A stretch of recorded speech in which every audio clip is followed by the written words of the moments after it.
We recently had, a regulation which we will be notifying fairly soon on this issue of Finfluencers.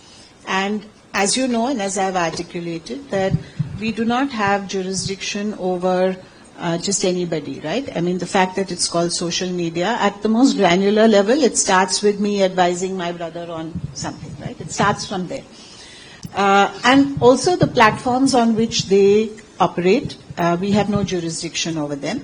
So the way that our regulation is now framed and about to be notified is that our regulated entities, people who come under us, brokers, mutual funds, exchanges, etc., they cannot have any association with entities who do these following wrong things. And what are those wrong things? Basically two. Either if you're giving investment advice when you're not registered with Sebi, or if you are making claims of performance which you are not entitled to make and not permitted to make, then these two things are not allowed. So, therefore, none of our people can actually associate with them. So, which means that wherever there was advertising, sponsorship, association, brand association, etc., with many of these people, which is an important source of their revenue, unless they are truly educational in nature, they will not be able to have such association from our regulated entities. So that is something that we got board approval from recently, and we'll be notifying that regulation.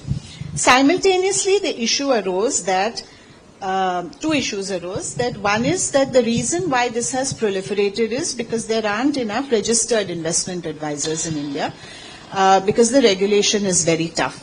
So we have taken that feedback, and we will be coming out with a consultation paper very soon on ease of doing business as an investment advisor and research analyst. We're rationalizing a lot of things, and we'll be coming out with that soon so that we can expect to see a good growth in the registered investment advisors.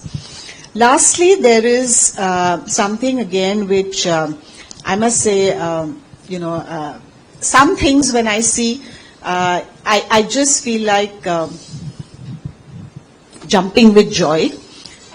One of the things that recently made me jump with joy is we had been discussing that in the financial markets and in the capital markets, whenever somebody has to make a claim of performance, let's say like our mutual funds are permitted to make a claim, there's a format in which they make it, it is audited and so on. Now, even for many of these services, what is wrong today is that people are making inflated claims of performance, right? My student made 3 crores, I can deliver 500% in a day, all kinds of, make 30 crores, 30 lakhs every fortnight. These are the kind of false claims. So we have to find a way to differentiate between false claims and true claims. So we spoke to, again, our ecosystem and asked that who over here would, amongst the MIIs, would like to take up the task of setting up what we call a performance validation agency. And we did a public consultation on that. And when the NSE group presented to Sebi the other day on what is the work that has happened in terms of performance validation, I can only tell you I jumped with joy.